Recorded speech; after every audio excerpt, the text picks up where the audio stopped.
In this episode, Plotting Along is recording outside a police station when an inspector arrives already tense and eager to assert control. Rather than sticking to basic procedures, he relies on his tone, overlooks his own code of practice, and begins claiming authorities he doesn't actually have. What makes this encounter stand out is how little effort Plotting Along needs to use. There's no confrontation, no raised voices, just steady, accurate pushback that quietly dismantles every weak justification.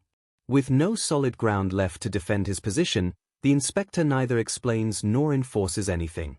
Instead, he ultimately walks away, undone by his own conduct. You're actually on privately run grounds, so it's a police station. Ah, I see.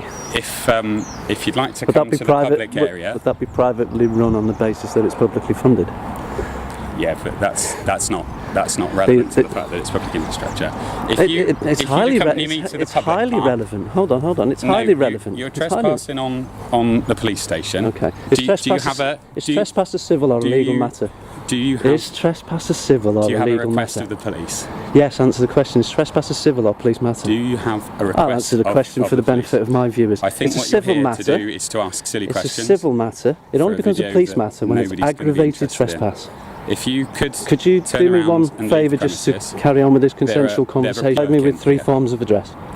Provide you with three forms of address? Forms of identity, my apologies. I think you are asking some irrelevant questions. And I'll do it myself. Oh, look at your rank. Oh, dear me, you know better than that, sir. I think you're asking questions which aren't relevant. Here we are, on duty covering identification. I'm not going to do, because you don't... Could you, for the benefit of the audience, say what those two diamonds represent in your rank? What they represent is that I'm asking you... The inspector begins by labeling the location as private property, then quickly dismisses the fact that it's publicly funded because that undermines the argument he's trying to make. When that claim fails to hold, he shifts to alleging trespass. That's where Plotting Along firmly challenges him. Trespass is generally a civil issue unless certain specific conditions are met. So clarifying whether it's a police matter or a civil one isn't a clever tactic, it's a fundamental point of law. At the same time, the inspector refuses to provide his own three-point identification and deliberately keeps his ID card out of view. The result is a one-sided exchange where orders and claims are directed outward, while transparency and accountability remain deliberately hidden. Do you have a reason to be on Right now I do. premises? Right now I do. It's to identify you. As we haven't met, I'm wondering why you're being so hostile. Then introduce yourself. Come to the public area. If we played police bingo today, we've got hostile, private ground when it's public. A lot of people ticking boxes at the moment. It is cliche corner, isn't it? Stick within the bounds of the law. Identify yourself. You're in uniform. That's a second formal offer. You have the opportunity to redress your error. Have a silly conversation. For the third and final time before it goes on record. Of an office building. On the record, for the third and final time, will you identify yourself while you're in the course of your duty? What I'm not going to do. Yes or no? Is I'm not going to give you permission to put you're not identifying yourself. This is no longer a consensual conversation. Onto the internet. I will take it up with your superiors. You don't have permission to put that video on the internet. You don't have my personal permission. Tell me the law that precludes me from doing it. You're not in a public place. Tell me the law that precludes me from doing it. I'm telling you that I'm not giving you personal permission to put any video onto the internet. Don't need it. But just so that you know. Did you watch the Twin Towers come down? That is relevant. Did you watch the Twin Towers come down? Goodness me. Did you? You're one of these. Okay. Oh, one of these. Bingo time, boys. Here we go. You're going to tell me that the police knocked the Twin Towers down or something like that? No, don't be silly. The hostile label appears the moment the inspector loses control of the interaction. Plotting Along's demeanor doesn't change. He remains calm, measured, and asking straightforward questions. That very composure becomes a problem because it can't be coerced into submission. The inspector then claims he needs personal permission for the footage to be published. This isn't a simple error, it's an attempt to manufacture authority that doesn't exist. Officers don't have the right to block recording just because they dislike how they appear on camera. When an inspector starts inventing consent requirements and labels calm professionalism as hostility, it's not about maintaining public order. It's ego reacting poorly to being held accountable. Public place, and we can keep talking. There we go. At the moment, there's people who are... Did your constabulary put these council painted lines down? They have no relevance to public roads. They're public. It's publicly funded. No, 1972 Criminal Justice Act, Section 33, implied rights of access. There are signs at the front which that I've say read and no I've public recorded access and beyond this narrated point. to, and I haven't It been sounds anywhere. like you're an angry man. Anywhere You're an that I angry shouldn't man be. who doesn't like public Do you services. think personal insinuation is the way for a senior officer to behave? This is an observation. You seem to be very angry. Angry? You're here on a police station. You clearly don't like the police. Would you be delighted I'd if like your you to Would you come- be delighted I'd like if you your to rights come were violated? Back into. Would you be delighted? No, you very wouldn't. argumentative, and it's Oh, far that's a less. crime, isn't it? What happen to you with the police. constitutes authorisation? Or you have a I'm asking general you now, as a dislike member of the public public. services. I work in a public I service. think that you've got a general dislike of the police. I work in the public service. Okay. When the inspector tells him to move to a public area, that's when he really traps himself. Plotting along points directly to the double yellow lines outside the station, markings installed by the council and enforceable under public highway law. Such lines wouldn't exist on truly private property. Plotting along takes it a step further, citing Section 33 of the Criminal Justice Act 1972, which affirms lawful access in areas the public is normally entitled to use. The inspector doesn't address this at all. Instead, he resorts to name-calling, repeatedly labeling PA as an angry man. This isn't leadership or legitimate authority, it's a senior officer reacting emotionally after the legal foundation he was relying on has been completely dismantled. If people came to where you worked to start arguments with a hostility towards what you do, They'd be allowed to film, and think- I'd have to identify myself. Firstly, identify yourself as you're the reason I'm obligated not to going do. The reason is you're not going to because you're here acting. with an axe to grind and you don't like Speculation, overruled. people Speculation, here for public, overruled. give you public service. See how this will pan out in court. Speculation, This overruled. won't end up in court. No, it won't, because your side will settle before it goes there. You To make a have. formal complaint about your lack of Then identification. you're I'll take it to the relevant but body. I'm not in public. I beg. You're on duty. I'm always on duty. Exactly, and you have to identify So, whether you're no, in plain clothes I'm or not not. in a public place. Yes, you are. I'm not dealing with the public. Remember, this you is- are on private property. So what This I'm not going debate to do be is taken give up you by a name solicitors. to put onto the internet for your angry website where you don't like public Angry services. website. Classic this You geezer, isn't you don't seem to have any questions. What do you want I from have. this interaction? he? Who am I speaking with? You're now you're obligated behind- under you're two behind a rationales. sign that says Two no rationales. Your code of unauthorised ethics. access. Your code of ethics. And your policies. Please You're on tell me duty. about the code of ethics. I think it's the other way around. You need to adhere Well, you're to. giving Look at me your all the senior. facts. Look at the ranking You're here. giving me Look all at the the rank. facts. What would you like Look to at the rank. What would you like to This talk is how you about? What would behave. you like to achieve? They always say shit travels downwards, don't they? Hey. Well, At this point, the inspector completely drops any pretense of professionalism. He refuses to provide his identification, not due to safety concerns or operational necessity, but simply claiming that PA doesn't like public servants, an irrelevant emotional excuse that has nothing to do with his legal responsibilities. Personal dislike isn't misconduct, and it certainly doesn't excuse neglecting an officer's duties. He then doubles down, hiding behind the same flawed argument about being on private property, as if that somehow eliminates accountability.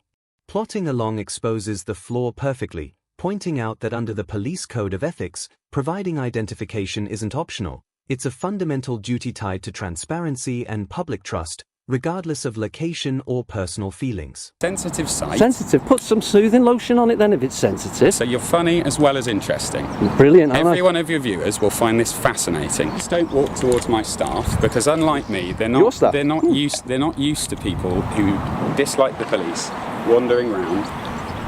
Hello, hi. Do you have some identification? You do. If you could wear it when you walk around, that would be very useful. This is a don't conversation need you're to- having from a man who because- refuses to identify, so just take note of the hypocrisy from a senior member of your staff. If you have no reason to be here, then I'll Just ask you. see I'll the rank ask you to hypocrisy leave, of your comment then. because I'm going to challenge them if they don't have a reason to be here. Yeah, you apply one rule to them and not to yourself. Dislike for the police. That's a. I don't know why you dislike the I'll police. tell you what that is. That could be You're construed very as slander well, my observations, my personal opinion. whilst on duty. You're not here to enforce personal opinions. You're here to enforce the law. You Thank you seem very to much be- for saying that on You camera. seem to Thank be you. rather Thank angry. you. Thank Please you. don't Thank walk you. towards Thank you. where people are working. And what happens if I do? Sorry, let me rephrase. What happens exactly when I do? You're well aware that it's Doing as we speak. it's a complicated practice, isn't it? It's not a clear principle. Claiming the station is a sensitive site is just a last-ditch excuse once all other justifications have fallen apart. If it were genuinely treated that way, the rules would apply consistently. Yet staff are freely moving in and out without displaying ID, and it only becomes an issue when a camera is present. PA highlights this hypocrisy perfectly, because sensitivity cannot be applied selectively. What truly undermines the inspector is how openly he lets personal opinion dictate the interaction. He isn't enforcing any clear rule, boundary, or lawful authority, he's enforcing his own feelings about being filmed. PA's point is spot on. Officers cannot regulate personal preferences or vibes, only what is legally enforceable. No public access beyond this point.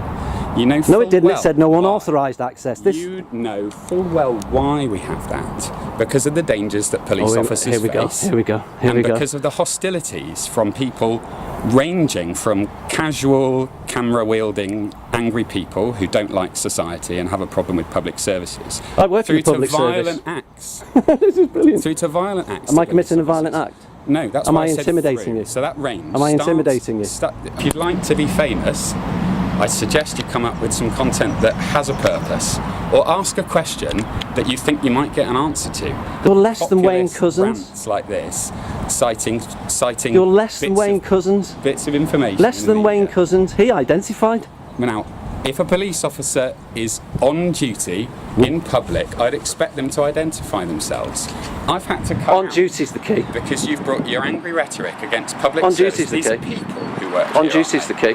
At this stage, bringing up the dangers of policing is nothing more than misdirection. Generalized risk cannot replace specific legal grounds, and PA cuts straight to the heart of it by asking the only question that matters. ***, what violent act have I committed?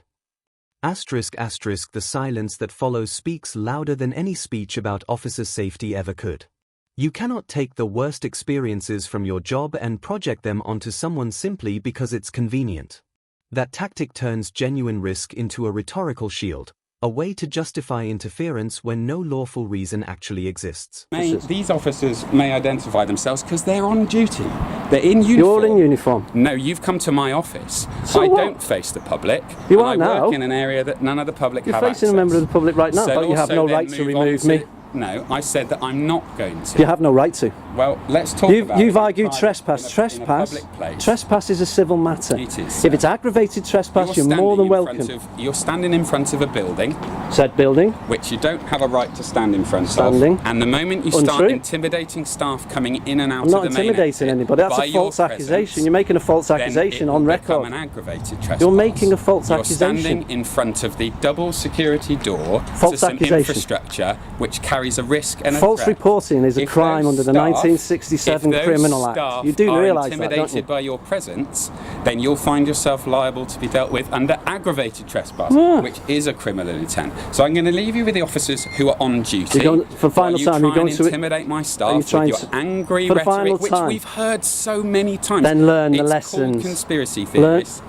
and And people are very Are enthusiastic you going to about identify it. yourself, sir? No, sir. Accusing PA of intimidating staff is the inspector's final, desperate move, and a reckless one at that. There's no disruptive behavior, no interference, no obstruction, just lawful filming and standing in place. Yet suddenly, it's being framed as aggravated trespass. That's a serious claim to make without any factual basis. Aggravated trespass requires intentional disruption, not simply causing discomfort. This is the inspector escalating the accusation only because every other attempt has failed. When normal filming isn't enough to justify action, it's recast as a threat. At this point, he isn't enforcing the law, he's misusing it. If you stand out the front of this building, then you may be committing an aggravated trespass because through Who's the injured harassment party? Who's the injured party? If you let me finish. Who's the injured party? If you let me finish. Who's the injured party? I will answer that question with words. Member of staff. If you'll They're let on duty. me, They if cannot you be let me, harassed, alarmed, if and you let distressed. me, if No. you let me, We've played if you bingo let me, before. Stand out And they're the on front. duty. If you stand out the front, intimidating them to prevent them doing their lawful activity, coming to work, then you'll speculative. find yourself liable. Have I committed that offence? You'll find yourself Am I suspected of committing You'll that find offence? yourself liable to This lawsuit's going aggravated up and up and up, isn't it? I will wager you've never filed a lawsuit in anyone. I will wager. And that's on record, folks. I'll leave you with these officers. Please don't go and circle enjoy around, your sir. YouTube channel. I hope your viewer likes watching it. Please leave the Would premises. you like to identify yourself? No, sir. And that's his final word. The giveaway that the inspector is grasping at straws is the word may, as in, he may be committing aggravated trespass without citing a single actual act. That word does all the work, allowing the inspector to imply seriousness without providing proof. PA doesn't respond emotionally, he methodically dismantles the claim. Who is actually harmed? Who's obstructed? Who's been prevented from doing their job? There's no answer, because there isn't one. Staff on duty don't become victims simply because someone is recording nearby, and mere suspicion doesn't create legal harm. The allegation falls apart under basic scrutiny. Aggravated trespass isn't about causing annoyance or discomfort, it requires deliberate intent to disrupt lawful activity. PA forces the inspector to confront that gap. Instead of providing facts, the response drifts into hypotheticals and commentary on tone. That isn't law enforcement, it's fishing for justification. When an accusation can't be linked to a person, a specific act, or a tangible consequence, the power being claimed exists only in the officer's mind. The ending confirms it. Faced with questions he can't answer and claims he can't uphold, the inspector retreats indoors. No warning, no enforcement, no follow-up, just silence. This is the moment authority is fully exposed as a bluff.